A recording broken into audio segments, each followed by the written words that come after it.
भैया भैया भैया भैया आई एक बिरहा एमे जे बेटा पैदा कैले होई तू मत मुझे कोई जा हम जाता नहीं। ये बिरहा में बैठल बा एक भाई होई, दू भाई होई, तीन भाई होई, चार भाई होई, हो सकेला यूट्यूब से हमार बिरहा सुन ले बोलो, लेकिन सामने एक सुनावे जाता नहीं। जे एक भाई होई, दू भाई होई, तीन भाई होई, चार भाई होई, वो बिरहा के जरूर सुनी। आज कराई बा कि हम महतारी बाप का इकलौते बानी। लगा दो आग पानी में जवानी उसको कहते हैं, लुटा दो बाप की दौलत फुटानी उसको कहते हैं। तो ये अकेले वाला लुटावा चाहे ऊपर आ जाओ कर कौन बात बा। चार जानी नाती वाला लो भैया तनी सुनिया लोग तो लोग दूसरी पीढ़ी है। भीम भाई अगर चारों भाई कहीं हो तो निवेदन कर रहा हूँ कि कृपया बैठ करके आप सब बिरहा सुनिए, अगर मुझे बुलाए हैं तो। और जो और सुनने के लिए बुलाए हैं ओके बिरहा के अंत में सुनाई, जब एक गाले तब 2 लाइन 4 लाइन होके सुनाई। हाथ जोड़ रहा हूँ।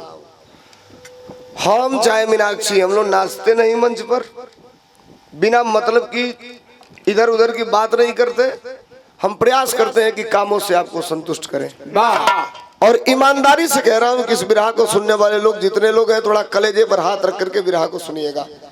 प्रधान जी अभी जिनके गांव पे हम लोग गए थे जड़वा में बिरहा रहा हो जा बराव के लग गए बाणा के गई ना हो प्रधान जी। समोगर में समोगर बिरहा रहे।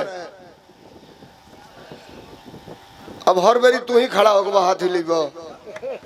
ये आजीवन प्रधान हुए है, लाइफ टाइम वाला। ये लाइफ टाइम वाला प्रधान हो। चलो का कुछ लोग ऐसा रहे के चाहे। अब मास्टर तो नहीं चला।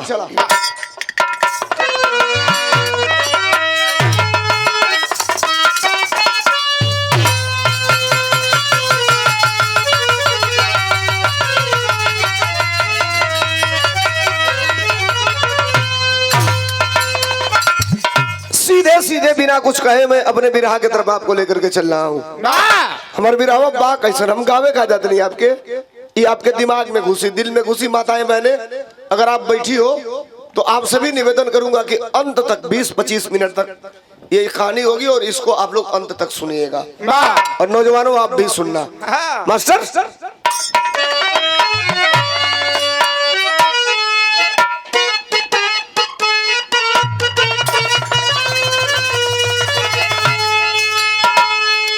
ए 14 घंटा भूमिका से बढ़िया सीधे टॉपिक पे आ जाया जाए। और मैं अपनी बात की शुरुआत यहाँ से कर रहा हूँ। कहाँ से? रहे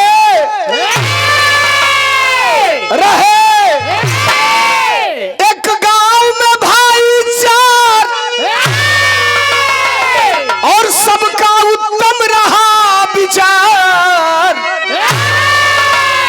नारी घर में आई बदला संस्कार।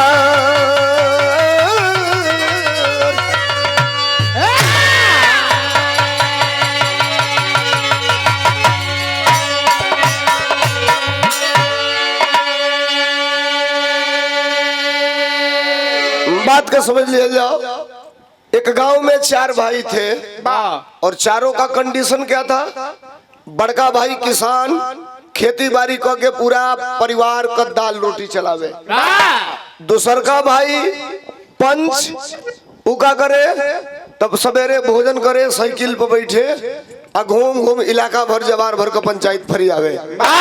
तीसरा भाई पहलवान, सवेरे उठे तो अखाड़ा बजाओ, दिन कुश्ती लड़े, घरे आवे तो 3-4 किलो खा के 2-4 लीटर दूध पी के दिन भर सूते। चौथा भाई टिनहिया हीरो, घूम के चौराहा चट्टी दिन भर सिटिया बाजी करे। बात के समझी समय बियाह खाली किसनवे का भइल है, 3 भाई का नाम भइल है। हमारे कहले का मतलब कि जवन कहीं फरिया जाओ, खाली किसनवे का बियाह भइल है। कमाओ किसनवे खास इहो तीनों, हर साल 4 बीघा खेत लिखवा पटीदार देख के जोरे लगल पटीदारी बड़ा बाउर चीज होले कौन से करे सारे हाँ कमात अकेले बा खात चारो वाला स आ गंगा जी नियर हर सलिए हर हर हर हर बढ़त अला स रोका सा कुल के ना तो देखत नहीं तो गांव भर में सबसे ढेर खेतीहरी हो जाइया स पटीदारी बड़ा बाउर होले हमारी दुआरी पर 100 वाट का बल्ब जरता बा तो पटीदार ई ना सोची कि हम अपनी दुआरी पर 200 वाट का जराए वही सोचे लगी कब ई कहीं जई तो पलखत पैती तो ढेला उठा के चला देती मार देती फूट जाती बल्बे न रहित न जोरी हम 200 रुपया मीटर का कुर्ता पहरले बानी पटीदारी ना सोची कि हम 1000 रुपया मीटर का पहरी वही सोचे लगी कब के फीस के दुआरी पर गनी पर पसरी दाएं बाएं होइया पकड़ के कुर्ते में फाड़ दे न रही न पहिरी ये पटीदारी पटीदार जरे लगल जुगाड़ लगावे लगल खोजत खोजत खोजत खोजत गांव में एगो मेहरारू खोजल और से कहल कि कौनो जुगाड़ क के ओकरी घर में अलगा बिलगा कराऊ ना तो देखत नहीं गांव में सबसे आगे हो जाइए हर गांव का बात बताओ तनी रौरियो गांव में 2-4 गो ऐसा मेहरारू हो आपके गौवा के बात कहतनी है ना तो कि अगर ढंग से 10 दिन केहू की घरे बैठ जा तो कत्ल मर्डर करा दी हर गांव में 2-4 गो मेहरारू रहली से ऐसा एगो खोजला सा ओके कहला सा कि तोके जवन कहबे तवन दियाई कौनो गांव करी घर में अलगा कराओ जब चारों भाई घर से निकल गए सा किसनवा चल गए खेते में ही तीनों अपने काम से कौन काम बा दिन भर घुमाई के बा तो मेहरुआ आई ला के किसनवा की मेहरुआ से कहलस कि एगो बात कही तो कहलस 4 गो कही तो कहलस गेहूं नहीं खे पीसे के तो कहलस पीसे के बाद बस जाता पर बैठ गई लगल पीसे लगल कहलस कि एगो बात कहतनी ई बताई रौरे मर्द कमाला आई 3 गो बैठ के खाला सा तो कहलस देखिए ऐसे हमसे मतलब नहीं के जे कमाता ऊ जानो हम तो हमारा ऐसे मतलब बनाई ला खियाईला पहले दिन उतने कहलस फिर दूसरा दिन गई कहलस के एगो बात कही तो कहलस बोली रोज एक के बात रउरा कहता नहीं तो कहलस कि बताओ कौन गारंटी बा कि तोहन लोग बूढ़ हो जाइबो लोग तो ई तीनों कमा के तोहन लोग के खियाई सब आई दादा ऊ कुछ बोलत नहीं के लगल रोज दिन 1 दिन 2 दिन 3 दिन 4 दिन 5 दिन 1 हफ्ता लगल हो के भरे हवा भरे लगल चढ़ावे लगल आ चढ़ावत चढ़ाओ इतना न चढ़ा दियलस कहलस कि अब नियर बा अलगा हो जा लोग जौनो 2-4 लाख बचा के धरबो लोग तो बुढ़ौती में कामे आई अच्छा इतना होके चढ़ा दियलस जगह गाय गरम होके डेकरे लागली सब वही चोखरली चालू कर दियलस अब एक घर में एक में ना रहल अब अलगा होई चैत का महीना किसनवा गेहूं काट के आइल आई के राती का खाना खैलस खा के सुतल मीनाक्षी कहलिए कि मेहरारू खुश होली सब कुछ लेवे खोला गरम तेल तो तेल गरम करके लगावेली सब जगह ना बतौली जाए महाराज मेहरारू लगाई तेल हो गरम करके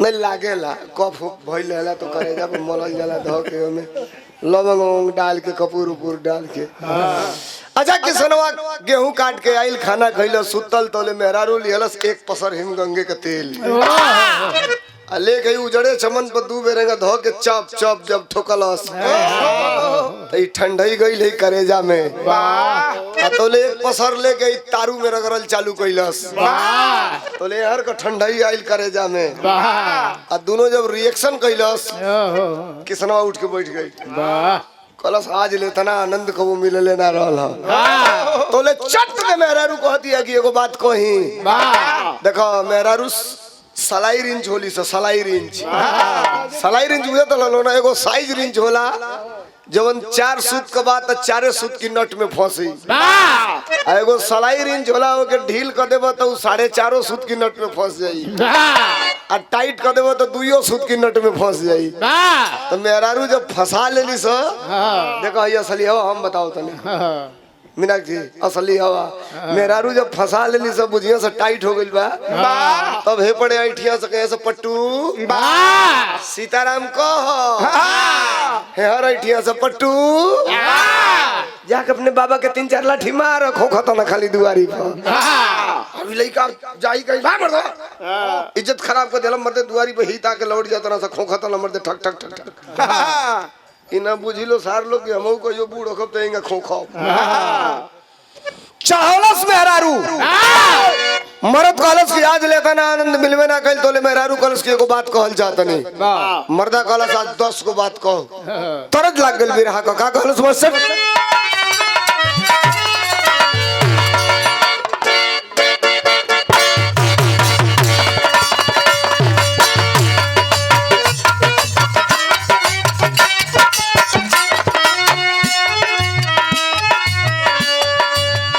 गीत का लाइन में पहले केहू का दिल चोरी हो गया तो केहू के दिल में चल जाओ भीम भाई इतने गरीब दिल चोरी हो के शीशी बोतल में चल जाता देखो मेहरारू कहत रहे का कहलस बड़ी याद आवे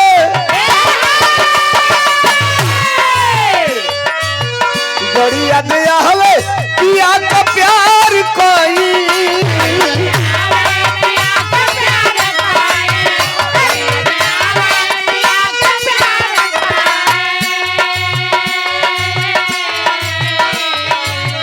रतिया तरतिया पहाड़ दीन भाई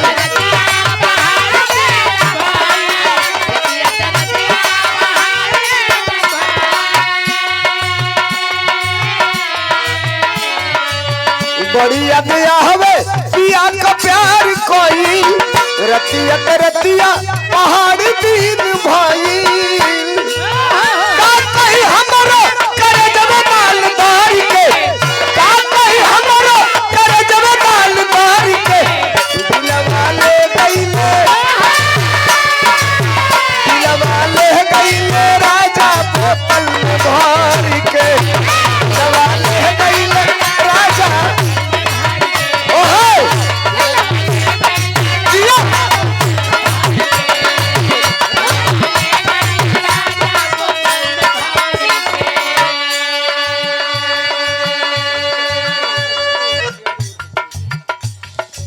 गाना पर खुश हो गए सतीश यादव उर्फ गुरुजी सऊदी में है और उनके सम्मान में उनके नाम पर यह पुरस्कार दिया गया हमारे भीम भाई के द्वारा प्रदान की गई 500 रुपया का पुरस्कार एक बार ताली बजा के स्वागत कर दिला आप लोग बहुत धन्यवाद बा बहुत नमस्कार बा आप सबके नमस्ते प्रणाम बा बिरहा से ध्यान न भटके दिमाग न भटके हम वादा कर ले बनी आप लोगों के घर जाइएगा तो 2-4 महीना 6 महीना साल 2 साल लेते जरूरे मन पड़ी कि सोलंकिया गौले का रहे जोने खातिर ढेर बेकुल व्याकुल हवल हो सुनाई लेकिन तने बिरहावा के बाद मेहरुआ अपने मर्दा से कह दिया कि सुनी एगो बात का कहलस घरवा मेरा जाऊ अकेले तू कमाला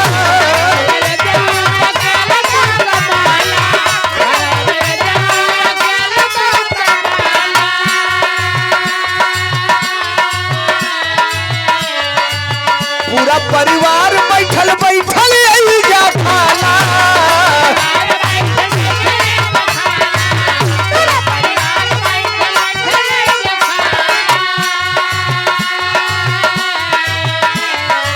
होता तो रात रजाऊ हमके बात बात में होता तो रात रजाऊ हमके बात बात में अलगा हो जा ए रजाऊ ना रहल जाई साथ अलगा हो जा जिया जिया ओहो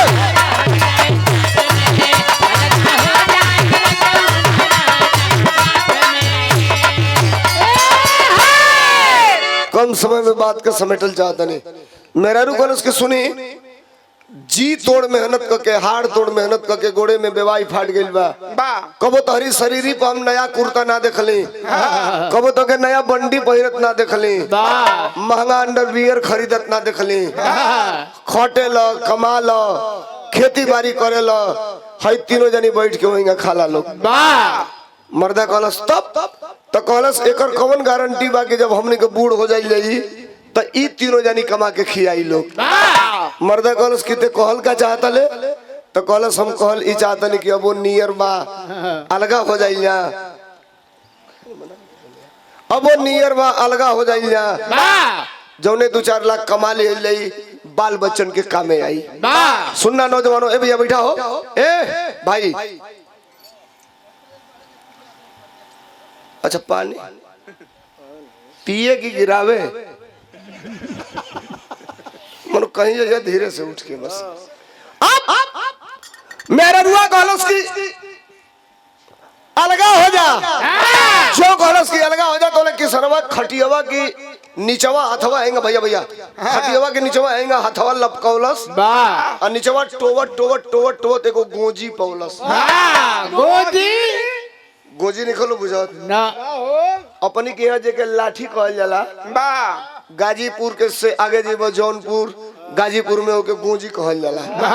तो टोट टोट एगो लाठी पौलस में रुआ कलस की अलगा हो जा तो लठिया उठाई के तनलस कलस मारत तोहरी माँ की ऐसन की तैसन। अरे भाई में अलगा कराई दे आई दादा बिदक गइल मेहरारू जो लाठी उठोला गरियोला तोले उठ के खड़ा हो गई। कलस मारो मारो मारो 3 बेर कलस मारो, चौथा बेर कह दिया मार मार मरबे ना। अभी तनले बाप तक कुछ बुझाते नहीं कि करी तो का करी, कह दिया सुन लो सवेर होत होत अलगा ना होखबो कई बड़ेरी में फांसी लगाई मुआ बतो के भेजवाई जेल। तारी गाड़ी रस्सा लगवाए, का लगवाई रस्सा वही जे कोने का रस्सा लग रे मेरे ओए पटंगवा दे दोगे गजब फुहर आदमी भाई। भैया भैया भैया भैया भैया तनी सुनिए, बड़ा अच्छी बात मैं कह रहा हूँ, हर जगह ये होता नहीं लेकिन मैं प्रयास कर रहा हूँ कि कुछ अच्छी बात लोगों को मिल जाए। अगर बैठे हैं लोग तो रोज 10-20 हजार 50 हजार की भीड़ में गाओ तो नहीं जा, जितने लोग हो तो नहीं सुना लोग देश दुनिया में रोज गाओ के मिलेला। अब मेहरारू कलस की सवेर होत लगाना होगा तो मुआ तो के भेजवाई जेल। रात भर मर्द मेहरारू का बात आपस में हर से ओहर मनावत आई मनती नहीं खे, अंजाम का निकलत मास्टर। अरे मैं हरी का बात सुन बड़ा पगलाई,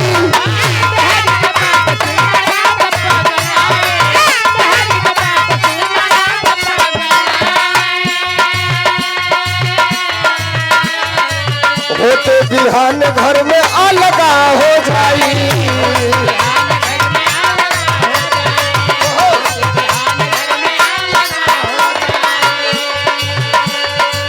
आ जाई हम तीनों भाई अपने औकात में, आ जाई हम तीनों भाई अपने औकात में, अलगा हो जा रजऊ ना रह जाई साथ में, अलगा हो जा।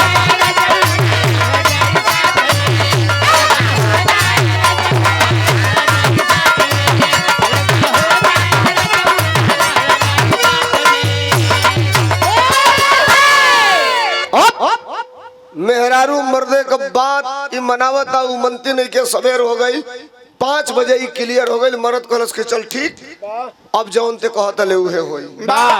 अच्छा अब सुनल जाओ बात के, सवेर भइल बा जवन भाई 4 बजे सवेरे उठ के गायन के दूह के गोबर एक खांची काच के कपारे बधा के ले आके खेते में फेंक के और से आवे तो एक बोझा बरसीन काट के ले आवे, चाय बनवा के 5 आदमी के दुआरे पे पियावे। वो बहिन ले सुतल बा 7 बज गइल बा। जवन में हरारू जवन भौजाई ये तीनों का 4 बजे उठ के चूल पोत के खाना बना के 7 बजे ले भोजन रेडी कर दे, वो 7 बजे ले सुतल बिया। अभी तीनों भैया जगला सा तो जाके देखत हम न भौजिए जागल वाली न चूल्ही में आगे बढ़ल बा, न भैये जागल बा न भैंस गाय दुहाइल वाली से चोकरत वाली से गाय भैंस बोलत रही तो नौ में ओके करा चिकिर फिकिर वहीं रोकले रहा बस। अब तीनों आपस में बड़ा डिस्कस करे लगल सा कि आखिर बात का बा। भैया सुतल हम भौजियो सुतल है अहिया सा तो सबसे पहले भी दुआरिये पर सुतल बा खटिया बिछा के चैत का महीना आगे तीनों भाई खड़ा होकर कहला से भाई भाई हो ए भैया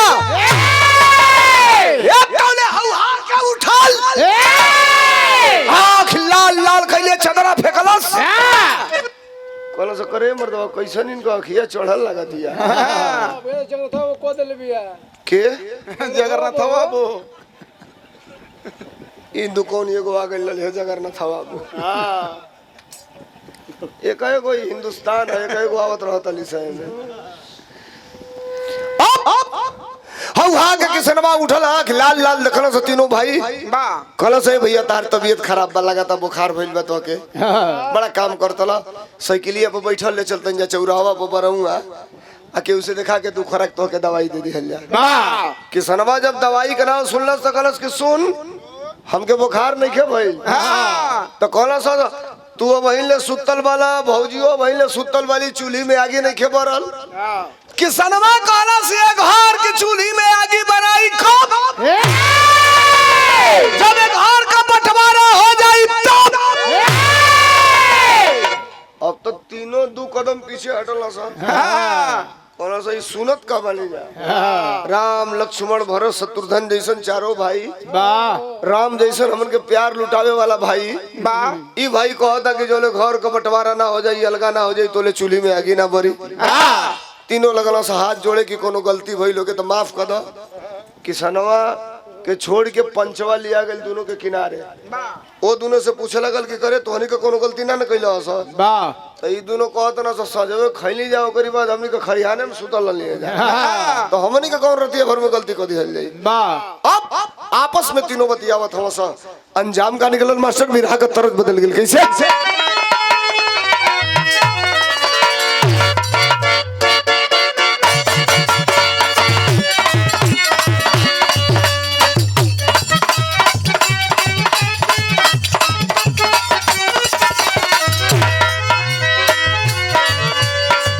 माई वही लोग शादी ब्याह के अवसर पर ही तरस गावेला कौन गीत बा मास्टर कटहर के तीन गो पाता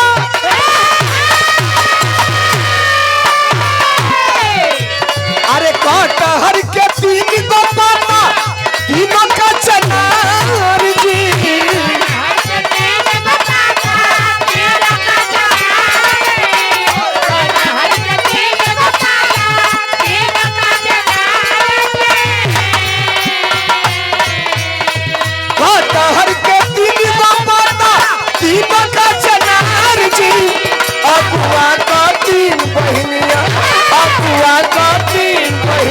तीनों का तीनों फिरार जी अगुआ का तीन बहनिया तीनों का तीनों छिनार जी अगुआ का तीन बहनिया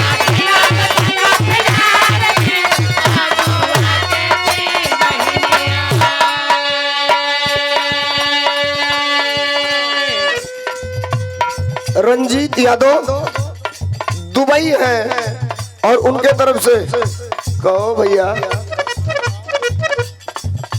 ना रुको रुको रुको रुको वो खाली नौवे बता दिल रहा तो गनीमत रहला अब कह दिल दुबई रुपया दे दिल 100 गो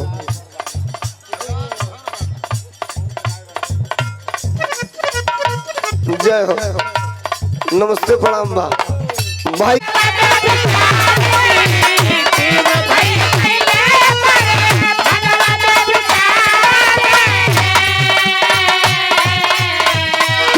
भैया कैला अपने मनवा में विचार जी चुगती नहीं लगाई चुगती नहीं लगाई मोर भिखारी परिवार जी चुगती नहीं लगाई मोर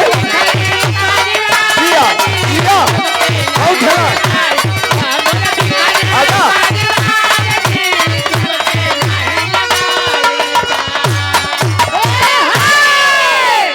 किनारे गइलो से आपस में बतियाओ तो सब समझ में होता नहीं के केहू ने के कहत कि हमसे कोनो गलती भइल बा फिर तीनों अइलो सा किसनवा हाथ जोड़लस पंचवा हाथ जोड़लस कलस ए भैया बड़ भाई बाप समान होला थोड़ा सुनिएगा नौजवानों कॉन्फिडेंशियल बात कर रहा हूँ और टेक्निकल बात बताऊंगा तुमको जरा समझना है आप विराग और सुन रहे हो तो दुनिया को सुनिए धर्मेंद्र सोलंकी को सुनने आए हो तो मैं कुछ दे करके जाऊंगा आपको बैठे हैं तीनों भाई आते हैं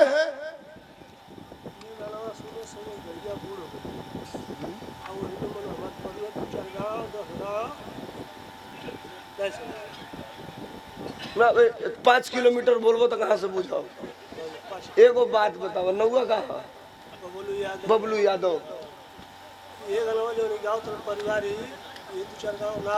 बढ़िया बात बा, अच्छी बात है। बबलू भाई की तरफ से 100 रुपया का पुरस्कार। कह दो कि ये गाना के हम कितना दिन से सुनीला, ये हमार सम्मान बा। वाह भैया, टट्टर में बजावल धन। अब 4 बेर इतना मन ढंग से न ठोक दे कि ढोई जाइए का भाई। बहुत धन्यवाद बा। दिने के इतना लू लाग गेल विराह में कि गावे को मने नहीं करत रहला। ठीक बा बबलू भाई, थैंक यू, बैठिए।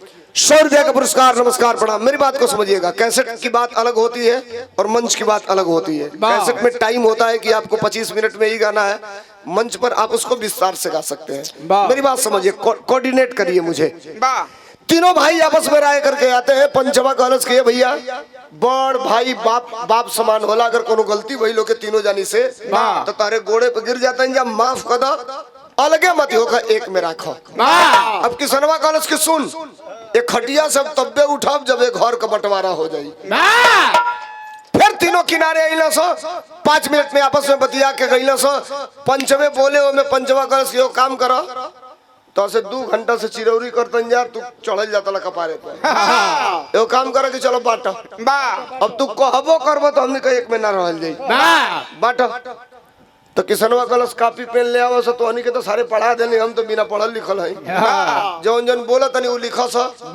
कापी पेन आइल बतावे लगल कि बड़का खेत के करी जी में रही, ताल वाला के करी जी में रही। ट्रैक्टर बा ओकर 3 हिस्सा लगावो, जे पैसा दे उ ले। अगर केहू राखल चाहे तो के त राखो। पंपू सेट के करी जी में रही। भूसा 12 कुंटल बचल बा तो में 3-3 कुंटल चारों जगह बटाई। धान को बोरा धइल बा, भेली को बोरा धइल बा, कुल लगल लिखाए ऊपर। तो बोले पंचवा भैवा कलश के भैया सुनबो, सब तो बटा जाई, घर दुआर टट्टर टाली अनाज किसान। लेकिन एक घरवा में एगो ऐसा चीज बा जो तो से बतौल ही ना रहनी कलश का। तो कहला देखाऊ के हम बताई ना, एगो ऐसा चीज बा कि उ बताइए ना पाई। तो किसनवा कलश अरे सारे हमके पागल बुझतल सो। जवन चीज होके सामने ले आवस हो के हम 4 हिस्सा में बांट दे। तो पंचवा कलश के उ बताइए ना पाई। किसनवा कलश हम बांटब ले आव बाका। तो उ पंचवा बतावो ताकि कौन ची बाजो ना बता पाई। बिरहा के टेरी में का बतावलस,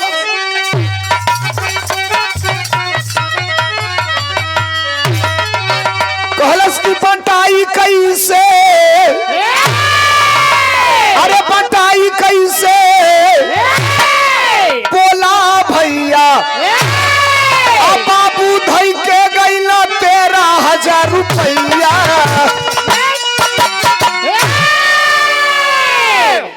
जोने गाई राम हरे चाचा मर गइलन, इनहु का अक्सा बक्सा होई जोने में अपन कपड़ा लता धरत होई। पुरानिया पहले काठे का बक्सा रहे, वही में ताला मार के चाबी जानता लगा था ना सर। कहा नहीं पता चलो पुरानिया चाबी डाड़ा में खोसा सब पहले एंगा सर एंगा चाबी क के बीचो में डाल के एंगा लटकत रहे। पुरानियन के चाबी पतो ही लोग ना रख पावे लोग। एकदम एकदम असली जगह ही रहे, सारे न चोर चोराई न चाई काटी, ऐसा जगह रहे।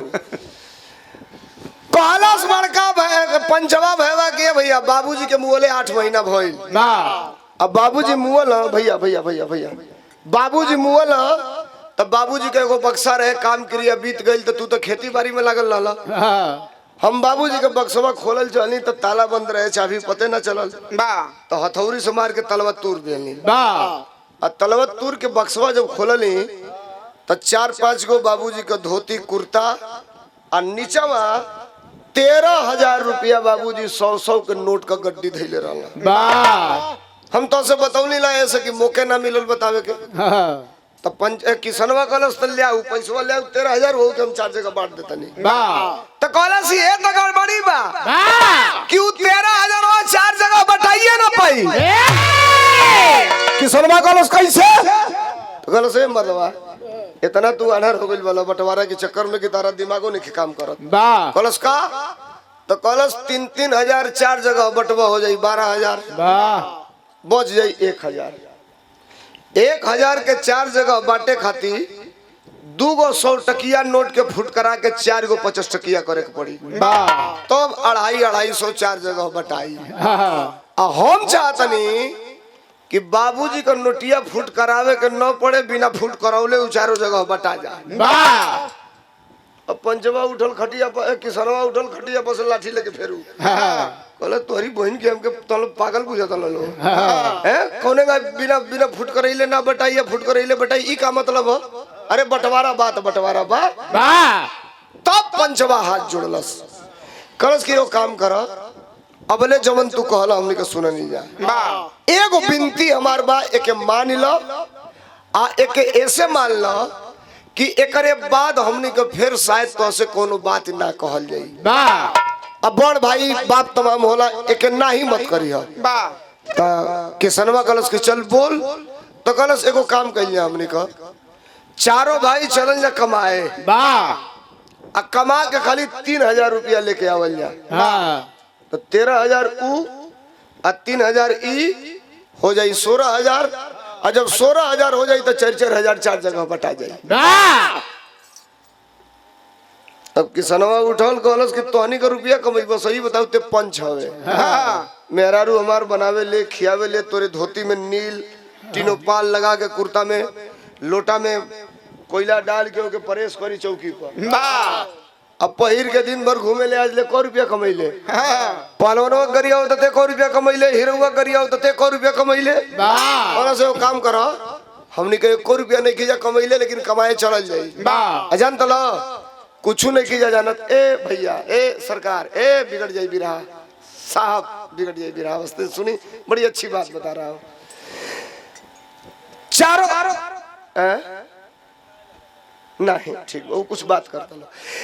तीनों भैया कहला था कि ए भैया सुना, एगो काम करो, हमनी के चल जा कमाए, कुछ हमनी के नहीं खियावत, हमनी के केहू को गोबर फेंक दिए, केहू को धान कटात हुई उहो काट लिए, केहू नारी बनावे के कही उहो बना दे, लेकिन 3000 कमाई जाई। किसनवा उठल कलश की चलो सा एगो अंतिम तनिक बात बह के काटब ना। घरे आई मेहरारू से कलश घर देखिया हो, चल तनी हम रुपया कमाए। हमारा बुझाता ही हो 3000 हमारी के कमाए के पड़ी। ये सारे कहाँ कमा पाई सर? देखो ये तीनों कुछ बोलत नहीं खसा। कभी कभी गुस्सा में आदमी बड़ा गलत काम कर देता है। पंचायतीय करत का 12 बज गई, न दतवन कुल्ला न मुहे में कुछ गोइल बा। अब 12 बजे बिना दतवन कुल्ला कहले निकल लिया ना सचारो। चलत गईला सा जेठ का दोपहरिया, जितने तेज घाम भइल उतने तेज भूख लागल। अब पियास लागल, लगे कुछ है नहीं के खाए पिए वाला। चलो कुछ दूर गईला सा देखो किसान पानी चलावत रहे खेते में, नारी में। नारी से नारी नहीं बुझो का बुझो, नारी जब डील भरी पाइप में पानी चलेबो तो के नारी का पता लगे कि नारी का होला। पहले नारी से पानी चले, अब पनिया चलत नरिया एकदम साफ हो जाओ, पनिया एकदम साफ रहे।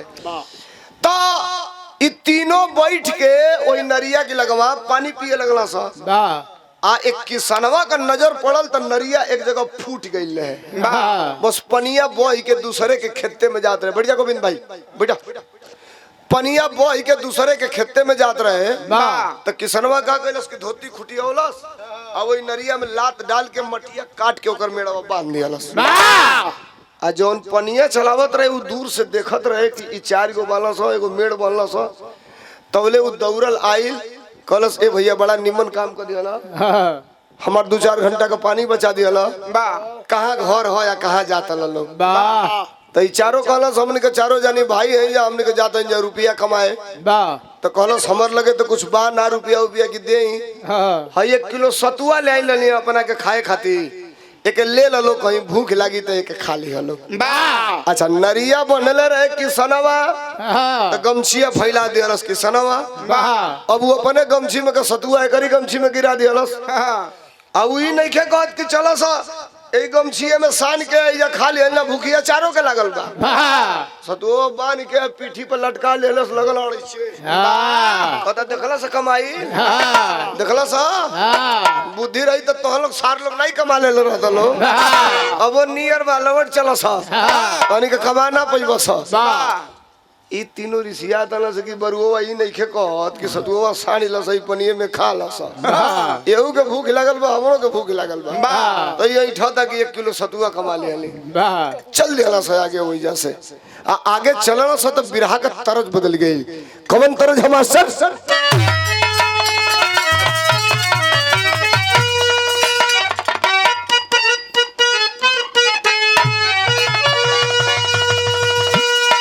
आप लोग भी सुनिए नौजवानों, आप भी सुनना, आप तो जानते हैं ये बुजुर्ग लोग बिरहा में सबसे पहली जो गायिका आई लेडीज बिरहा गाने वाली उसका नाम था उमा बैरागन। रंग रेंग दिला से को गया झलका पड़ी जरूर भी इलाहाबाद प्रयागराज की रहने वाली थी। आज जब बिरहा में आयल तब बुल्लू उस्ताद जियत रहला साल भर लेडीज के अइले के बाद 1-2 साल जियला तो बुल्लू उस्ताद प्रण कली हला कि हम जौले जियब तौले मेहरारू से बिरहा ना गाई हमार धर्म नष्ट हो जाई। तौले धोखा से बनारस में दुर्गा पूजा कमेटी वाला बिरहा लिखवा दिया सब बुल्लू का वही उमा बैरागन का और लेडीज सभा से कहना कि तू समय से आ जाइए ताकि एगो कोठरी दे दे वही में बैठल रही तू तबले मंचे पर न जइहा जौले बुल्लू बिरहा न चालू कर दा पहले चल लेबू तो गईबे ना करी यानी बज गई 11 बनारस में बिरहा 11 बजे चालू होला 12 बजे होला 12 बजे भीड़ रही 500 का अब 5 बजे भीड़ हो जाई 10,000 का बिरहा हमने के गावे जानी जब बनारस तो एक कंडीशन होला रात भर लोग रुपया देला अब बुल्लू उस्ताद मंच पहले 11 बज गए कमेटी वाला से कहला कि कहो भैया दूसरा गायन कहाँ है इनसे कहले रहा सके मर्दे से भी रहा बा कहला दूसरा गायन कहाँ है सिगरेट धुक धुक फेंकतला तो कमेटी वाला कहला से दूसरा गायक टेंगरा मोड़ पे जाम में फंस गया है आप चालू करिए अभी वो आ जाएगा आधा घंटा में। अब जो ही करताल बजा के गावत ना नयन भर के हो चल देखी आई तले उ मेहरारू लुग्गा पहिरले ढोलक हारमोनिया लिहले आके बैठ गेल बाया साइड अभी तक कला करे सार ये कमेटी वाले तो फंसाई दिया सारे हमें कहा रहा कि मरद से भी रहा है मेहरारू बुलाई दिया तो अब है हर मुंह के नहीं गावत लगला है हर मुंह के गावे तोले 4 आदमी उठल कर पूरा मऊगे हवा का है मर्दे तू नहीं अरे जौने का रामदेव के चापेला वही गए मऊगियों के चापा काला जाता तुरा कंठी तो कल ले बच्ची जब जनेऊ तुरवाई दिए तो जब हम चाप रहे हैं देखो पहले के बिरहा का तरज बुल्लू उस्ताद मेहरारू के खिलाफ पहला तरज गौले रहला का गौलो मास्टर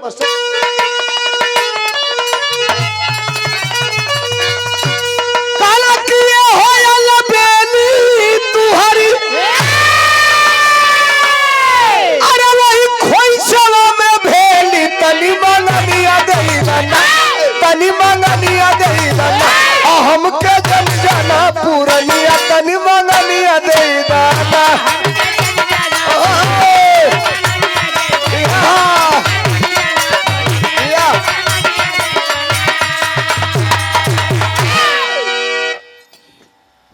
जनार्दन भैया ये 200 रुपया हमारे जनार्दन भैया के तरफ से भाई के नमस्कार बा प्रणाम बा बहुत बहुत धन्यवाद। कहा जाता नहीं सवेरे उरा है बगलिए में आपके एगो गांव बा जो ने गांव का नाम जो कहा बतावल जाला बदवा में जगन्नाथपुरी हो गई है नौका लेकर ना जानिए से तू लोग ना जानबो एक जाने के चाहिए यही जो कहा पर कर रहे वाला एक गायक नाम जगर जगन्नाथ मास्टर हमन को बनारस जानी जब रागा में 3-4 साल ले तो हम बड़ा गड़बड़ा गए जब जाई तो बनारसिया गायक कहा कि धरती पर केहू रामदेव पैदा ना हुई केहू बुल्लू पैदा ना हुई बनारस का रहे वाला हम कहे कि हम क्या करना उली मर्दवा हम देवरिया जिला का रहे वाला अच्छा तो अब जब कहेला लोग कि धरती पर केहू रामदेव पैदा ना हुई बुल्लू ना हुई तो हम कहली तो ठीक बा ये धरती पर केहू रामदेव पैदा ना हुई बुल्लू उस्ताद पैदा ना हुई ठीक बात बा लेकिन ये धरती पर हमारे जिला का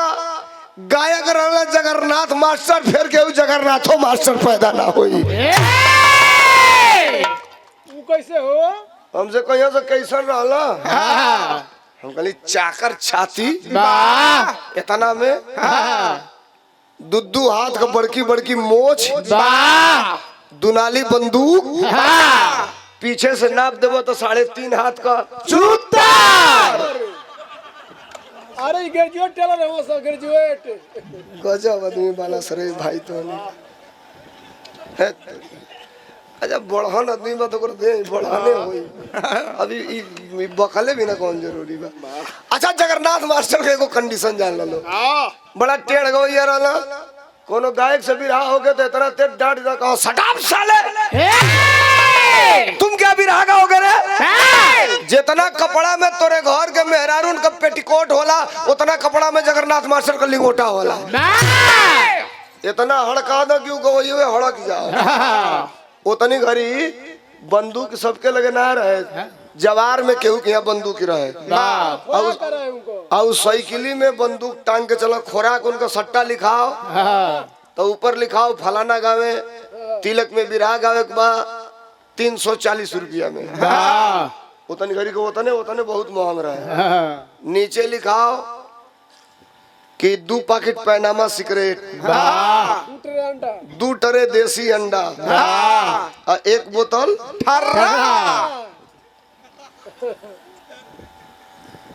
चले महुआ वाला 2 टरे अंडवा के का करो कि जग धैले रहो में कट देगा मारा फोर कोई में गिरा दो और दोनों टरे अंडवा जब में गिर जा तो ले हिला के हमारा जगह से पी के खत्म। सिगरेट धुक धुक धुक धुक धुक धुक धुक धुक खींचत रहा। एक बार बिरहा हम उनका सुनले रहली जानते नहीं सबे कहा देवराव बाग लगे जहाँ हम रही लम्बईल बगलिया में गाँव बा नरियाव तो छोट रहली जब बिरहा भइल के कर उनका यही गोठा का रहे वाला रक्षा मास्टर का रक्षा यादव का बड़हलगंज की अगवा का ओइसन बिरहा कहा होता खड़ा भइल जगन्नाथ तो देखा बिरहा उतनी घड़ी का कहला कि रक्षा देना पर अच्छा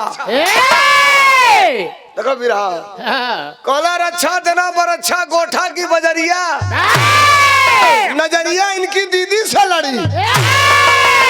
अरे बाजल थपरी इतना नोट इनाम मिलल 1 कद्दू का रक्षा खड़ा भइल तो कहला कहो भैया लोग जगन्नाथ लहोला मऊ लहाई ना तो पब्लिक के तो मजा से मतलब पब्लिक कहला तो तू तो नहीं बढ़ा के लहावा तनी चाप तो खड़ा भइला तो कहला कि जगन्नाथ गौला कि रक्षा देना पर अच्छा गोठा की बजरिया नजरिया इनकी दीदी से लड़ी मतलब हम गाओ तनी तो रक्षा गौला कि मास्टर जगन्नाथ का 22 गो बहिनिया लगनिया पितर पख में पड़ी और तो ले उठा लेना दुनाली बंदूक कलम मारेंगे साले धुआं धुआं हो जाएगा 2 फायर ताड़ ताड़। अब भगदड़ मच गई बिरहा सुनवैयन में बिरहा सुने वाला गला तो पकड़ा गई मास्टर भाई जापत सापत करा के कोनो का सबके बैठावल गई ए भाई देखा लो कुछ बोलो लो मत बिरहा का बोलो तो हम लोग दोनों जने। अब जगन्नाथ के कहा रोका था खड़ा भइले तो कहला अच्छा तार फूफा तो हरी माई का नंदोइया बहनोइया तो हरी बापे का लागो। अब असली में मारी हो गई बिरहा सुनवैयन में लौर निकल गई। अजय बिरहा करोले रे आके कहले भैया तनी बंद कर बोलो बंद करो लो तू अपन सट्टा का पैसा ला आई तू अपन सट्टा चलो जालो ढोलक हारमोनिया लेके घरे अबे ये 302 हो जाई तो बांध के हम जाई जेले में सारे बिरहा करावल हमर सोध जाई। ई पहले के बिरहा रहे बिरहा होके अब चारों भाई चलला देखा किसनवा बिरहा से ध्यान न भटके हमार बिरहा कहाँ गई ला सतुआ पर देखा ये बिरहा सुनवैयन का असली ये पहचान है।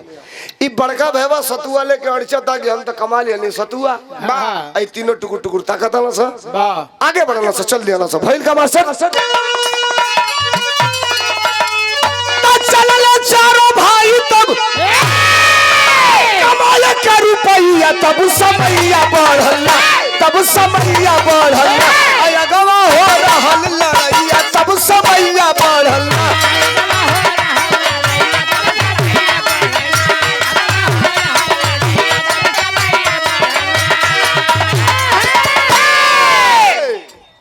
चारों भाई चलना सा दोपहरिया का टाइम बा और दोपहरिया का टाइम बा देखना से एक जगह भीड़ लागल भी 10,000 लोग गोलैये में खड़ा बा। जाके पूछना से भैया ये कैसन भीड़ है तो लोग कहले या दंगल होता कुश्ती होता तो कहला सही कैसन कुश्ती है तो एक आदमी बतावल भैया एक आदमी बतावल कि एगो पहलवान बा अकेले 17 लोग के पटक दिले बा और चैलेंज कैले बा कि जो हमके पटकी ओके 20,000 रुपया हम इनाम दे कमेटी के जो इनाम मिली वो अलगे से तो पंचवा भैवा तखलस अपने पहलवानवा भैवा की ओर कलस पट्टे तोरो जिंदगी अजुए ले बा चढ़ जो दाव पर कमाए आई भैया ए भाई देखो की बल गावे आ की बल धावे की बल घोड़ कुदावे की बल घोड़ कुदावे पेटे में कुछ है नहीं के पंचवा कॉलेज की लड़ी जो अब जहाँ कुश्ती उस्ती होत रहे हो जब बादामे उदामे का शरबत उरबत बनाओ ले 4-5 गिलास मरलस पहलवानवा भैवा जाके किनारे अपन लिंगोटा उंगोटा लेके कसलस और कस के चढ़ गई अखाड़ा पर बड़का पहलवान आई बढ़न 6.5 फुट का बड़का मूड़ी लिहले हड़िया नियर घूमत आया अखाड़ा के चारों तरफ 17 जानी के पटकले बा के हाथे नहीं के मिलावत तो ले जाके ही हैंगा हाथ मिलाओ तो हाथ मिलाओ बड़का तकलस ऊ रहे 6.5 फुट का ही हमारे नियर बटखरी भर का जवान जाके कहा हाथ मिलावे के कहते चल भाग तो ले 4 गो छोटका चेला घेर लेना सकल सारे गुरुजी से लड़ने से पहले हमसे लड़ो अब पंच कहता रे लइका भाग रे भाग उतार उतार उतार पब्लिक कह दिया पहुना तू नहीं हमने की समझ में हाथी हाथी ऐसा लोग के पटकला 17 जाने के तू चलिए ले बच्चा वाले में पटक दी कहीं टंगरी गोरी टूट जाई तो गड़बड़ हो जाएगी गलत की खबरदार केहू के शरीर से करे ताकत का अंदाजा ना लगावल जा सकेला इस 17 जाने के पटकला ठीक बा हाथ मिला ला मऊ के पटक दिया का करे बा 18 हवा हो जाई तब पब्लिक कहल कि ये भाई ये छोटवारे तो बा लेकिन बा कस कर बात कर बड़ा टाइट निकला था अब पब्लिक को हु करे लगल कि हाथ मिलावा हाथ मिलावा हाथ मिलावा एक तरफा मान ल कि पटकले बा तो कोनो खेल एक तरफा हो गए ना तो मैं निराशा हो जाले तो ले हाथ मिला ली हलस रेफरी कहा कि 5 मिनट के बाद ये कुश्ती होगी और 5 मिनट के बाद 5 मिनट में भइल का किनारे निकलल नीचे उतरल अपन रियाज प्रैक्टिस कसरत उसरत कैलस अब करे बाद अब कुश्ती होके वाली और रेफरी विसिल बजौलस कि दोनों पहलवान अखाड़े पर आए छोटका पहलवान का हाथ उठौलस आई बड़का पहलवान का हाथ उठौलस एक चीज में कह रहा हूँ विराह के अंत में इतनी बड़ी बात बताऊंगा साहब 20 लाख रुपया लगा करके किसी बड़े गायक को आप बुला सकते हैं 5 गो लवंडिया लेके नाच सकता है कमर हिला सकता है 4 गो लड़का कुर्ता फाड़ के डांस कर सके ना सर लेकिन जो धर्मेंद्र सोलंकी गा के जाएगा बिना पैसे का वो 20 लाख का गायक नहीं गाएगा। मैं जो आपको बताने जा रहा हूँ सुनिएगा। चल गया मंच पर और रेफरी विसिल बजा दिया और कहा हाथ मिलवाया हाथ मिला के विसिल बजा के ऐसे किया। अब हाथ मिलौले के बाद दोनों पहलवान नौजवानों सुनना दोनों पहलवान पंजा में पंजा मिलौलन हाथवा छोड़ा के बड़का पहलवानवा सोचलस कि एक झापड़ मार दी गर्दन पर पक दे उलट जा ठेंगुनवा लगा के ये चित कर दे एक चीज टेक्निकल एमे जे लड़ल होई कुश्ती आज ना लड़ल होई उ दोनों जान तनी बात के हमरे और समझिया लोग बड़ पहलवान के छोट पहलवान से हाथ मिलावे खाती हेंगा निहुरे ना निहुरी तो इतना बड़न बा उ छोट बा हेंगा तो हाथ मिलाई ना हेंगा निहुरे पड़ी तो हेंगा निहुरल निहुर के हाथ मिलावलस आज वही हथवा छूटल तो सोचलस कि एक हथवा पकड़ के कर मुड़िया मारी गर्दनवा पर पक दे उलट जा अतोले जो ही सोचना मारे का तोले अच्छा बढ़न आदमी के बढ़न हाथ रही बढ़न मुड़ी रही तो बढ़न टंगरियो रही तो हेंगा को के हेंगा कइले बा लम्हर बा पूरा अतोले उ हथवा मिला के सर्कल तोले हे पड़े निकल के और से गप देना है बा अभी ताकत साला गया किधर अब रिसिया के लेके लागल गुस्सा वो दूसरा बेर रेफरी विसिल बजाया कहा रुकिए ये कुश्ती नहीं मानी जाएगी साफ साफ लड़िए सामने लड़िए रेफरी विसिल बजा के ऐसे किया ऐसे करता है रेफरी इसका मतलब जानते हैं नौजवानों नहीं जानते हो रेफरी जब विसिल बजा के ऐसे करता है तो उसके कहने का मतलब ये होता है कि सेंटर में लड़िए, बीच में लड़िए। विसिल बजाया, ऐसे किया, दोनों पहलवान फिर सेंटर में आए, फिर हाथ मिला, आए मेरी सही हथवा मिलौते मरला सिक्के झापड़ बड़का एक छोटका के गर्दन पर पड़ाक दे, इतना चाकर का दूरी अतोले पेटे की भरे उ लइका छोटका पहलवान ढई तोले बाजल ताली जनता को अलस के लिए अलस ही न हो के खत्म। चढ़ल लला भटकुइया भर का जवान की यही से लड़ो इनहू का आगे ना रोकात रह गया। कब का आ जो ही एक पेटकुनिया लेटल बा तोले बड़का पहलवान होकर ऊपर लेटी गई। जनता चिल्ला दिया कि भाई ठीक बा उतनी कमसीन बात ऐसा मत कहिए सारे की चाँद के मुँह आदि है हो गया। अब एक चीज जानिए आप, अगर कलाकार पहलवान होगा, दाव का जानकार पहलवान होगा, तो अगर पेटकुनिया नीचे है तो टेक्निकल होगा, तो हाथ अगर बाहर होगा तो पूरा टाइट होगा, लूज कैलस के ऊपर पटकाई, पैर एकदम टाइट होगा, अगर टाइट रही तो कब्बो क्यों ना पटक पाई। अगर और जानकार होगा तो ये दोनों हाथ सीना के अंदर होगा, अगर ऐसे पेटकुनिया है तो वो ना पटका पाई। हथवा हैंगा टाइट कैले बा बाहर बा ई पेशा का हथवा की एक कौनो ना उलाटी 1 मिनट बीतल, 2 मिनट बीतल, 3 मिनट बीतल, अब नइखे उल्टा था कुछ कहियो नहीं खपावत तोले सतनी सही ढील भइल के बड़का पहलवानवा अजो ढील भइल। हम बोलत रही तो बीच में ना 100 बेर कहले वाली भाई एक बात के माना, बाती का काटल आ दुकान जी के चाटल बराबरे होला। हथियारे के बुझा है कि कितना माहौल तान लोग के तो सवेरे रुपया चाहिए लेके चल ली बोलो। जब जब जब जब हाथ ऐसे पसरले रहे, जब तनी सा 2-4 मिनट की बात तनी सा ढील भइल तो ले छोटका का कैलस के गदोरिया टेकौलस अखड़वा पर मटिया पर लगा के उनके पेटकुनिए इहो बा पेटकुनिया वो बा ना बस ले उनके 6 इंच साकर नियर उठल उठ गए उनके पेटे पिठिए पहेंगा लेके जो उठल तो ले बड़का सोचला सरे साला है तो कलाकार आदमी है, बस सोचलस कि उतरी आएगा, उतर के जो ही खड़ा होगा तोले मलपटवा धो के टंगरिया फंसा के दैना भैया पकड़ के करवा चढ़ा के मारी गच देना उलट जाई। जे लड़ल होई बुझी कि कौन दाव लागी है।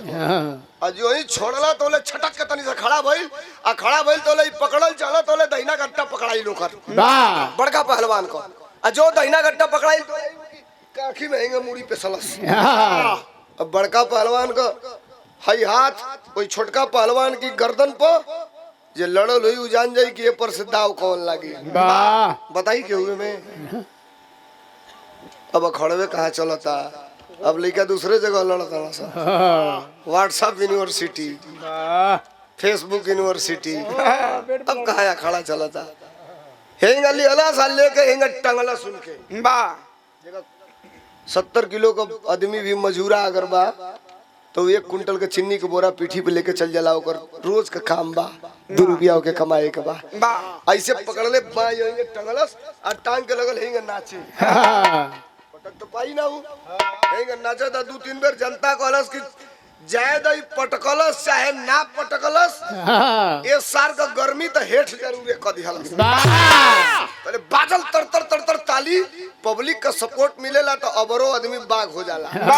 3-4 बेर हेंगा नाचत नाचत दिमाग लगौलस कि पटक तो पाइप ना के तो ले हेंगा पीछे पड़े उलट गए।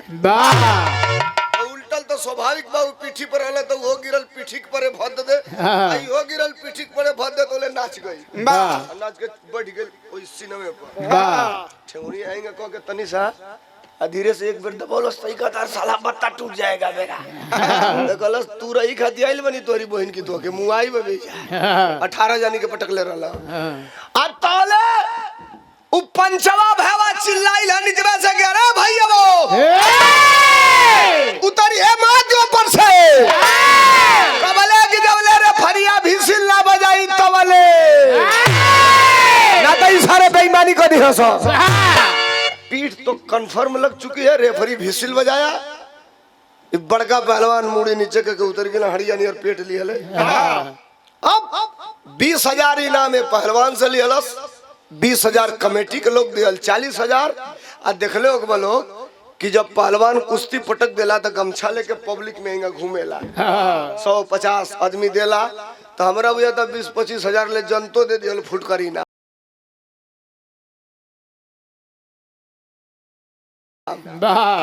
आज एक किसनवा 1 किलो सतुआ कमा के अड़चत रहे हैं।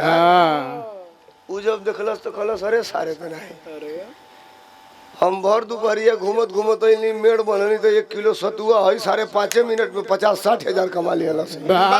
अब देखो अगर दिमाग होता खराब आ तो ले पंचवा गलस के भाई सुना कमाए 3,000 आई लली हजार भले ही 70,000 कमा लिया घरे अबे ना चल जाई। तू कमा लिया ई कमा लिया हाथ जोड़तनी जोले चारों जानी कमा ना लिहली तो ले घरे ना चल जाई। अब एक मान लिया तू वापस मत करी। अब एजिया से बात बढ़ल कुश्ती पटक के जो रुपया मिलल गमछी में गठियोला सा अच्छा दियाला से विराज सीरियस हो गई भइल का बात सब। अरे कुश्ती पटक के जीतले बहुत इनाम हो तो आगे बढ़ल स्वयंवर का चलत रहल काम हो।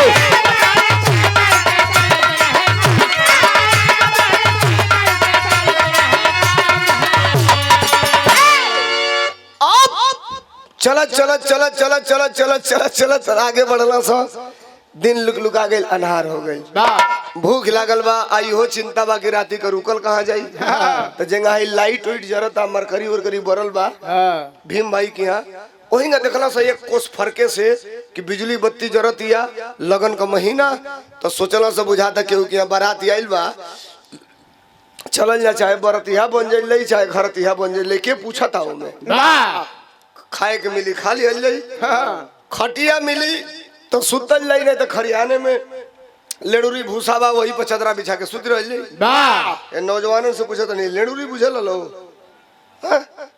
बुझाता ना अब कहाँ बुझाई जब थ्रेसर से दौरी हुई तो ना लेडूरी मिली। अब तो कंबाइन से कटा जाता अब लेडूरी कहाँ देखे के मिला था। पहले जितना अनाज होके जितना भूसा होके ओकर 1/4 खरियाने में लेडूरी रहे। लेडूरी माने गठिया जोन कहल जाला ओके। अब बड़ा गरम दे जाड़ा के महीना में के बिछा के बोरा सुत जाता रजाई के कामे ना लगे। अब कुल चीजें खत्म हो गई देखई के नहीं के मिलत गइला सा तो जाके देखला सा कुल का लागल की बारात है एक आदमी अच्छा सुना एक आदमी से पूछला से भैया केकर बारात है तो एक आदमी कहली बारात ना है कहला से का तो कहला से बाराता है बाराता कहला से भाई बारात सुन ले रे जा बाराता का होला कौने बिरादर का होई। पहले आदमी सबके के यहाँ नहीं खाओ पहले के जमाना का बूढ़ा सबके के यहाँ खास ना है एक बात के मानी सब हम जोन कहता नहीं लोग कहल कि राजा के लड़की का स्वयंवर रचाइल बा और राजा का ऐलान बा कि राजा का लड़की जकरे गटई में जयमाल डाल दे वही के साथे राजा अपन आधा राजपाट दे के अपने लड़की के बियाह कर दिया।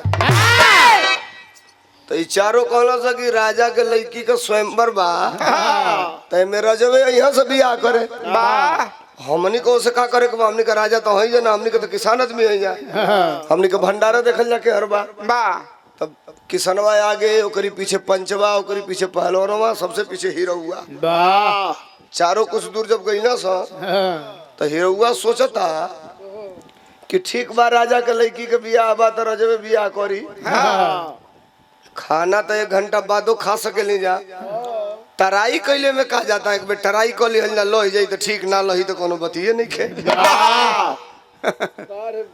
तो 3 जनी चल गई लो भंडारा में ही वजह से लौट गई सीधे स्वयंवर में जाता तो देखा था 100 गो राजा खड़ा वाला सा सारे बड़का बड़का भुजंग पहिर ले कोनो 5 किलो चांदी कोनो 5 किलो सोना कोनो तलवार कोनो भाला बड़ी बड़ी मोछ लिहले।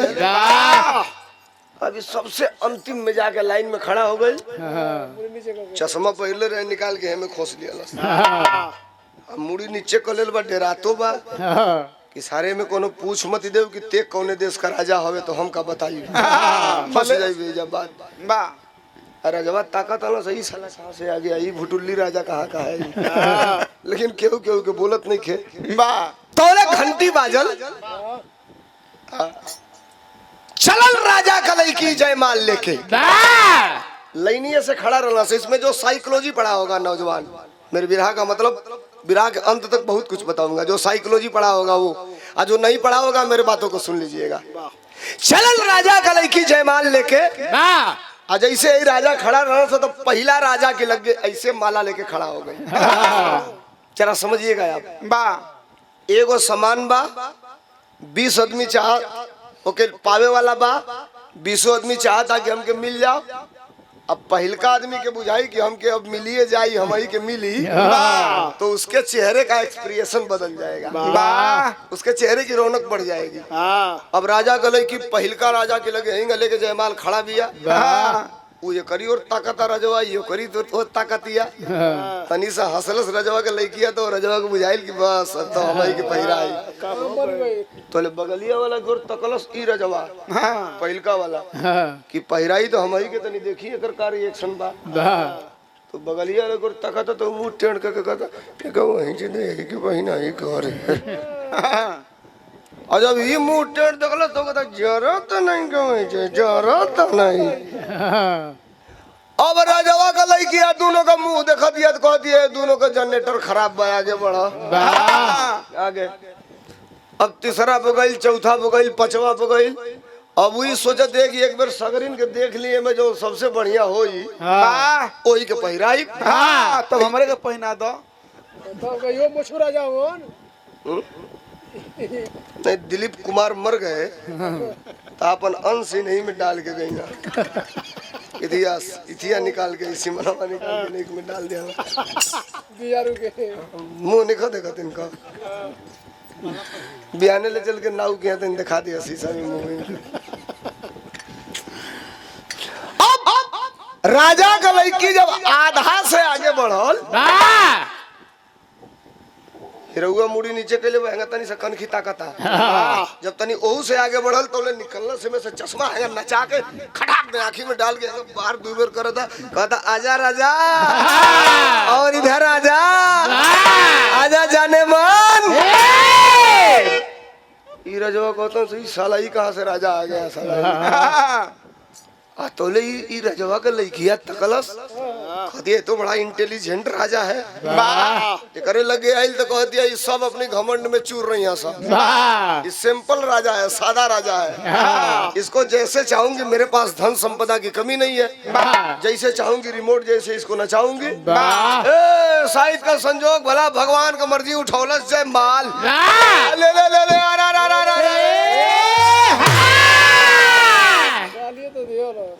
डालिए तो दिहलस। जितना बड़का राजा रहना सका पारे हाथ के बैठ गया सब। भइल नगर में हल्ला की राजा के लड़की के दुल्हा मिल गई। ये तीनों भैया खात रहना सब भंडारा में पत्तल लेके, फेंकला सब पत्तल, कहला सब देखल ना कौन सारे बलशाली बा भाग का। तने देख लिया ना भंडारा देख में रौरा के कइल ले भागल भागल लेले से पूरा भीड़ है रे भगल हियो, चारों तरफ से भीड़ घेर ले भी आई हो। आदमी के टारत टारत टारत टारत सबसे पहले अगवा किसनवे टारत टारत टार के गइला सब देखला सब किसनवा देखा देखा अरे साला ये तो अपना वाला ही है, ये तो लंबा टाड़ मार लिया। तो ले गज दे उलट के बेहोश हो गइल होई जा। अभी दोनों खोजत ना सब भाई कहां गइला, इनके पानी वानी के छींटा मार के जगौला सा कला सब मरता बात नहीं।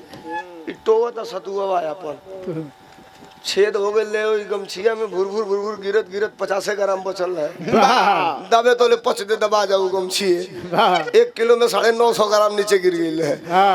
तो राजा ये छोटका भैया के लिया गया, कहला आप मेरे दामाद हो गए, आधा राजपाट की रजिस्ट्री ताम्रपत्र पर लिख करके अभी दे दूंगा, और हमारी बिटिया के आप दूल्हा हो गए, हम तार पाँव पूजब। आपके साथ और कोई है? देखा सारे फराड का एक झूठ बोला।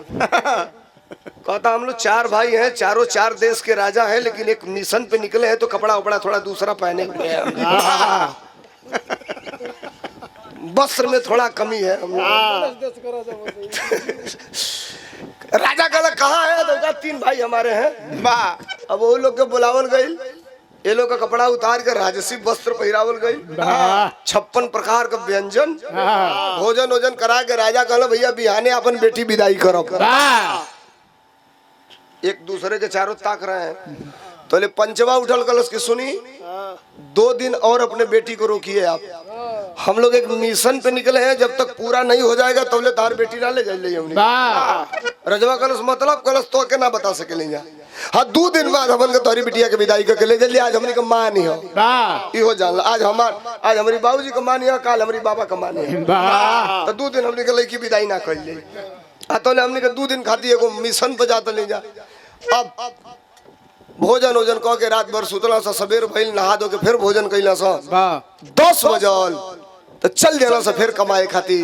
तनी सुनिया चलत चलत चलत चलत चलत दोपहरिया भइल तो एगो बड़ी पुरान बरगद का पेड़ और वही पेड़ के नीचे 400-500 आदमी बैठल रहे, भीड़ जुटल रहे। उ भीड़िया रहे कैसन मास्टर,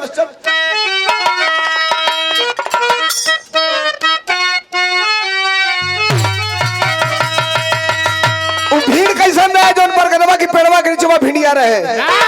अरे 4 दिन से फसल रहे, अरे 4 दिन से फसल रहे, ओई जब पंचायत भैया।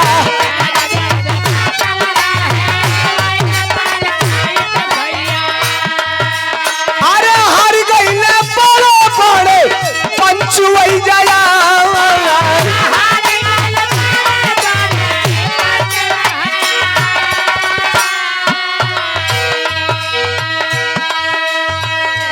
भीड़ का मतलब कि 4 दिन से को पंचायत होत रहे, पंचायती ना फरियाद रहे। बिरहा सुनने वाले लोगों, अब तक जिसने सुना बिरहा 95 से 96% में चला गया, 4% केवल बचा है।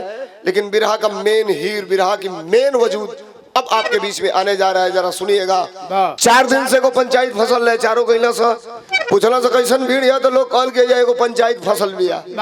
4 दिन हो गए फरियाते नहीं के, तो पंचवा कलश कैसन पंचायत है, तो कलश प्रधान जी वाला उन्हीं से पूछा। पंचवा गई कलश के भैया कैसन पंचायत है, तो प्रधान जी कहला आपका परिचय, तो कलश हम छोट मोटे को पंच है। तो कलश पंचायत भाई ये 4 दिन से फसल भी है फरियाते नहीं खे, तो कलश पंचायतिया हो कैसन बताइबा तब ना। तो कल 2 जानी 2 गो करिया झरनाट कह के 1 कुंटल का बनिया बैठल रहल से मदेसिया, खाली जंगिया पहिरले पटरा वाली डोरी वाली दे जितने बढ़ान उतने चाकर चाकर रान खड़ा होगा तो रनिए कुल का शॉर्ट का जाओ छिला जा। और इनका बैठल रहल सा। प्रधान जी कहला कि यही 2 जानी के बीच में पंचायत बा। एक जानी कहता ना कि हम 20,000 दे ले बानी, और दूसर का कहता कि हम 20,000 ले ही नहीं खे। यही में 4 दिन बीत गई, पंचायतिया नहीं खे फरी आई। तो ये पंचवा भावा कलश बस ये पंचायती है। प्रधान जी कहला मर तो के हलुक बुझाता, 3 कोठरी भेली हमार खत्म हो गई, सारे पानी पियावत पंचन के। तू वही ले कहत कि ये पंचायत है। कलश के सुनिए प्रधान जी, अरे यही पंचायत के हम, यही पंचायत के हम चुटकी में फरियाई हो गए।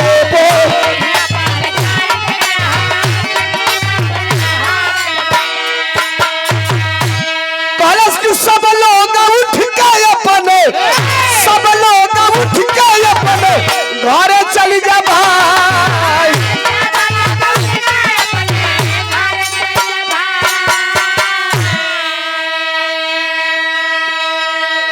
कलश की प्रधान जी चुटकी बजाऊंगा, ये पंचायत फरिया दूंगा। खड़ा हो गए प्रधान जी कुर्सी से, कहला कि भैया फरियादा। कलश की देखो ये पंचायत फरियाई कब? प्रधान जी कहला कब? कलश की जब आई सब लोग उठ के अपने अपने घरे चल जाई तब। एगो बूढ़ रहे वही में लाठी ले ले उठल, कलश मार सारे गई, पागल कहाँ से आ गए ले करी बहन की। कहता गाँव भर घरे चल जाई तो पंचायत फरियाई। पंचायत आदमी के बीचे में फरियाला कि एक तरफा फरियाला? कलश गाँव वालों 2 घंटे का मौका दे दीजिए, घर जाइए आइएगा।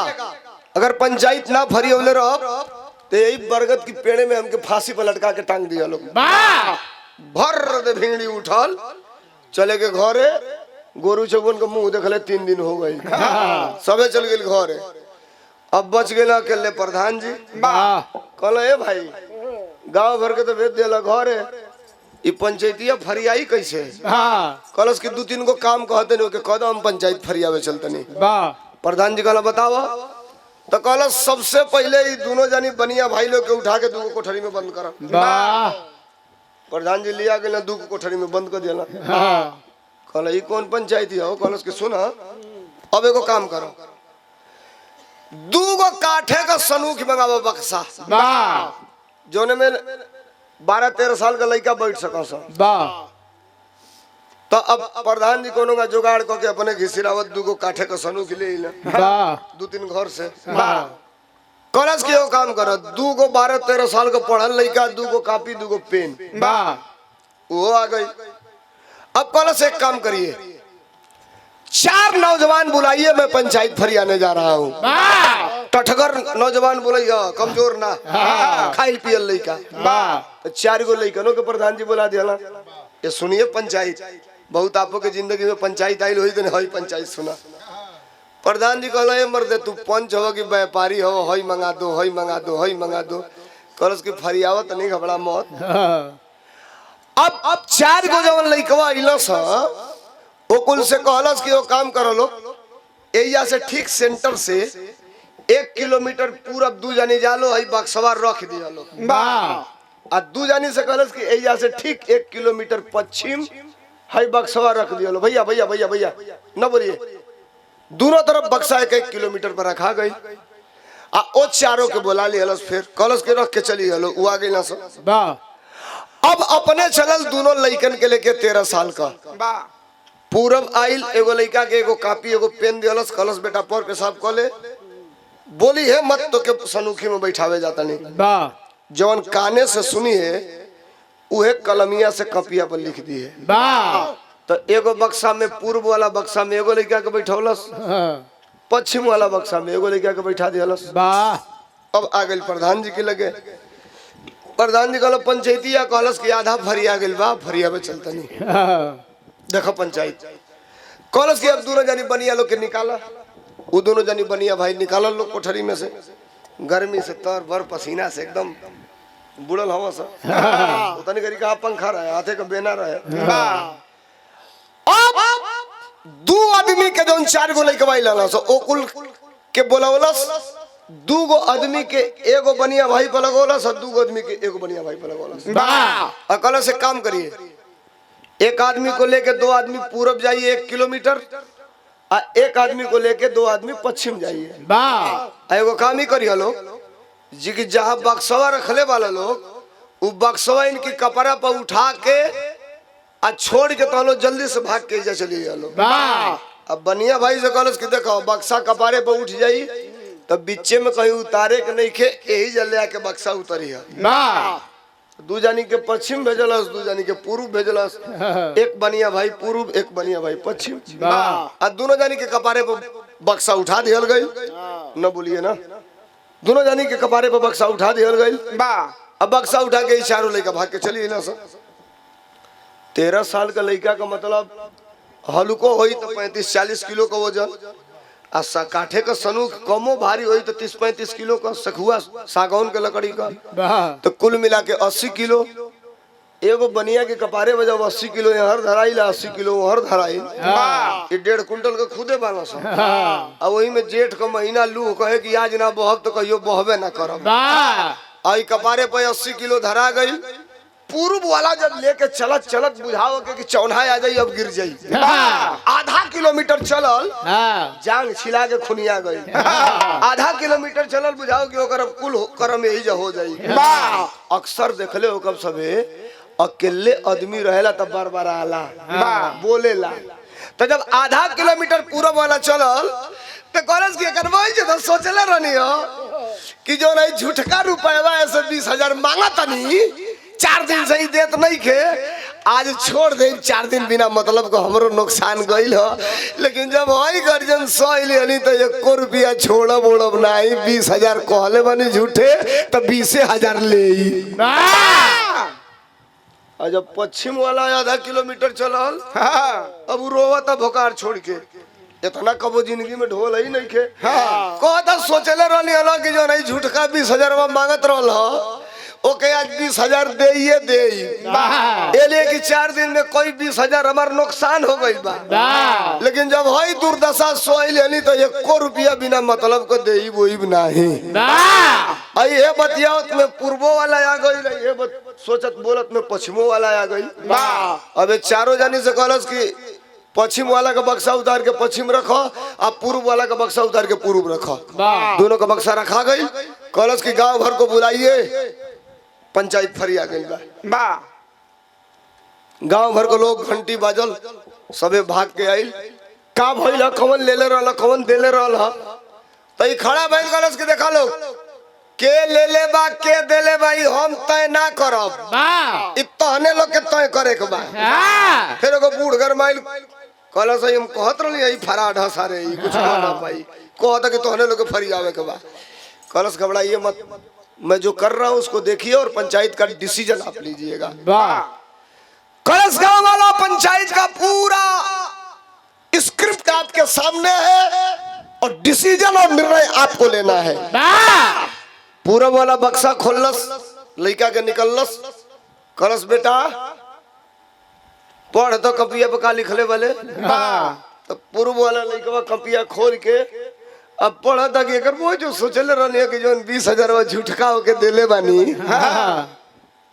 आज छोड़ दे। लेकिन जब हई गंजन सही लेनी तो 1 रुपया छोड़ा बोड़ब ना 20,000 से 1 पैसा कम ले ना। कलश बंद कर दिलस। पश्चिम वाला बक्सा खोलस। कलश बेटा निकलते पढ़। तो ये पढ़ा था कि सोचले रहनी है 20,000 जोन झूठे का मांगा था वो 20,000 के आज दे दे 4 दिन में कोई 20,000 नुकसान हो गई। लेकिन जब हई दुर्दशा सही लेनी तो 1 रुपया फालतू को दे वही ना। कहा दोनों की बातों आपने पढ़ लिया और अब आप फैसला करिए कि कौन लिया है और कौन दिया है। जनता कहस कि नहीं देले बा नहीं ले ले बा। अब गड़बड़ी बा कि देव जोन झूठे देवे कहत रहल ये सारे फर्जी बा। अब 20,000 यही पे चार्ज लागी तो 20,000 इनसे डाल लिया सो। बस अर्जुन यादव के तरफ से हमारे नेता आदरणीय अखिलेश यादव जी के गीत का डिमांड बा 3 सेकंड बाद 3-4-5 सेकंड बाद बिरहा खत्म हो जाएगा। 200 रुपया का नमस्कार बा। प्रणाम भैया के नमस्ते प्रणाम। बिरहा का सारांश सुनिए। नहीं मैं कहने का जा रहा था, मेरी बात समझिए। इसको गाने का मतलब क्या था यही बस 2 मिनट के बाद बता रहा हूँ, सुन लीजिए फिर सुनिएगा पार्टी का गाना। अब 20,000 ही मिला 20,000 प्रधान जी दे दिया 40,000। पंचवा बेहोश हो गई। फिर एक बेर कल जो सारे सबसे न खादा रहा वो 40,000 कमा लिया अपन सतुआ टोवा था तब कुछ बचल नहीं क्यों में छेदवा में तो सब गिर उड़ के चिकन हो गई बा जो सतुआ पर घमंड करत रहे। अभी तीनों भाई लगना से खोजे यहाँ का कहा बानी तो यहाँ का बेहोश बानी। होश में लेना से कहना से चला घरे चले के अब बटाई। अब बाप हंसे में न बटबो बाबुए जी में बटबा जो हमनी का कमाइले में तो बटबो ना। चला चला चला लेके अइना से तो कहे के घरे जा सा गिला सारा जवा के यहाँ रजवा देखलस। कलश आप लोग आ गए अच्छा हुआ। रात्रि विश्राम करिए, सुबह मैं अपनी बिटिया की विदाई करूंगा। 144 डल्लफ राशन लदला सारा जवा। डल्लफ नहीं को बुझा बलिया के लोग डल्लफ का बुझी। डल्लफ माने बैलगाड़ी। 144 गाड़ी राशन लदलस। 40-45 गाड़ी हीरा मोती जवाहरात लदलस। 150 डोली आ वही बीचे में सोना की डोली में ओकर लड़की बैठल आ हीरोआ ओकर दामाद बैठल। किसनवा खजुआवा तो कहता सारे ही कबो सोना देखे के नहीं मिलली सारे सोना की डोली में बैठा था।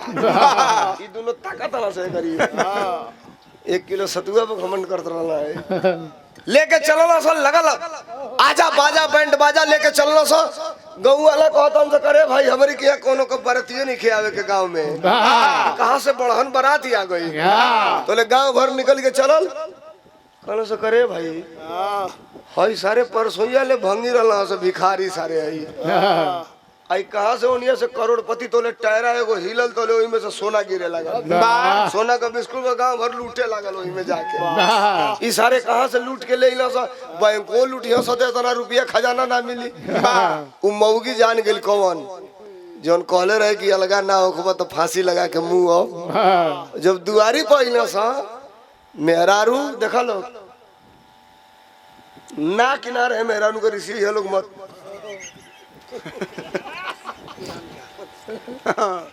पुरानी में कह सब एकरिया के कहब ना माई का के बैठल वाली गरिया वाला गिलो हमारा के लिए देखो हमने के देख के कहता ही कितना रंग बदले ला लोग कोनो गारंटी नहीं है लेकिन ये भाई ओहू से ढेर रंग है तनी पियर का चचवा बदलता हमने की आई ला एक बार चुनौआ में कहला ले कटोरा भीख मांग केकरा के यहाँ के गोरखपुर वाला साहब के और वो यह कहना तो कहता ना नहीं उससे बेस्ट कोई नहीं है चुनाव ले देखी सबे कहाँ रही हो कहाँ जाइए अगर कोनो गारंटी बाओ ना है चुनाव तनी नियर आए दी खाली सबे तापमान बड़ा तेज बढ़ी अब चुनाव का आई सबे अब मेहरुआ का कलश के एगो थरिया में कपूर अगरबत्ती धो के अच्छा चाउर रोरी धो के दही धो के आके दुआरी पे खड़ा बिया डोली जब दुआरी पे उतरल तो ले जाके झूठे कपूर जरा के अगरबत्ती दिखा के कह दिया अपने देवरा से कि यो काम करी हम दुल्हनिया के भीतर लेके जा तनी गरम गरम चारी को परोठा बनाओ तनी तब बैठा के आप लोग के खियाई तनी 2 मिनट बाद रौरा आई तो ले डांट के तीनों भाई खड़ा भइला कहला खबरदार ए भौजी ए घर की चूल्ही में आगे बढ़ी लेकिन अब में ना बरी खड़े गांव तमाशा देखा सुनिए बिरहा का मेन पूरे बिरहा का निचोड़ इस लाइन में दे रहा हूँ तीनों भाइयों ने कहा कि इस घर के चूल्हे में आग बढ़ेगी लेकिन अभी नहीं बढ़ेगी कब बरी जानती हो ये कलश कब तो तीनों भाई एक के बेर कहला से एक के मुंह है का कहला से मास्टर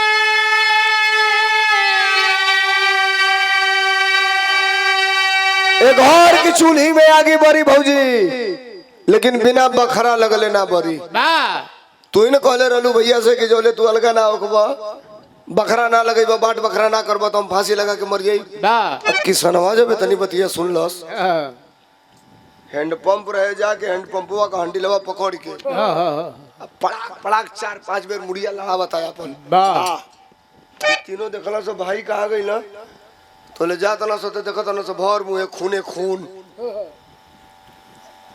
कलावा पर से छोड़ा के आ तीनों भाई धैला सब भर कवारी ओ किसनवा भैवा के अब भोकार छोड़ के रोवे लगला सा जितने तेज ही रोवे लगला सा उतने तेज किसनवा रोवे लगल अब गांव वाला कहला सा हई देखई त मम्मी में पलट गई ई का भाई 15 मिनट ले जब रोवला सा रोले की बात चुप भइला सा पंचवा गमछी लिहलस लेलरा बनलस अब बांध के कहलस ए भैया सुना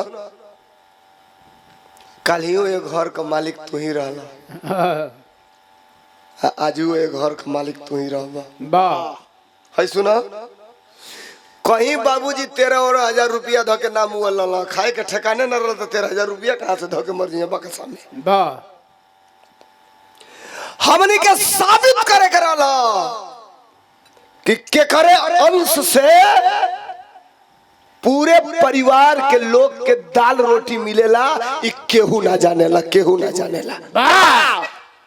कोनो जरूरी नहीं खे कि तू 1 लाख महीना तनख्वाह कमाता ला तो तोरे चलते घर भर का दाल रोटी चलता घरवा में जो पागल बनो भैंस खियावता गोबर फेंकता बहुक बा हो सकेला वे लक्ष्मीदार होके, वे अंशदार होके, वे भाग्यवान होके, वही की भाग्य से सबके नमक रोटी मिलत होके, ताकि घमंड रहला कि हम कमाईला तो सबके उखाला।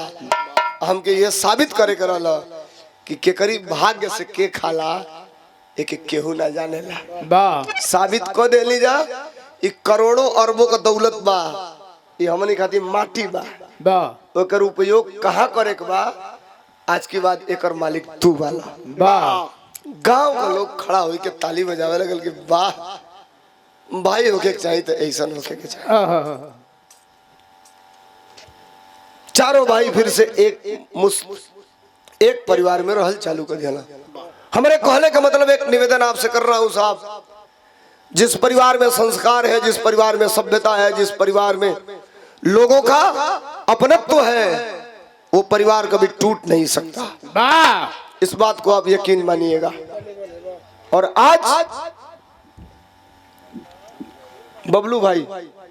बबलू यादव भाई की तरफ से ही 200 रुपया का पुरस्कार, चरणों में नमस्कार बा, प्रणाम बा, आप सबके नमस्ते प्रणाम बा। एक निवेदन कर रहा हूँ आपसे, बेटा अगर आपने पैदा किया है तो बेटा को भगवान से ज्यादा मानिए, भगवान से ज्यादा।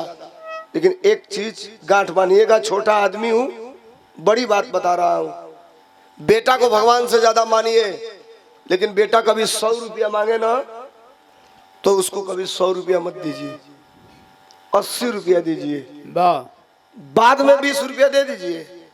ये एहसास कराइए कि ये 80 रुपया जो तुम्हारे बाप ने दिया है, ये तुम्हारे बाप के हाड़ और पसीने की कमाई है। यह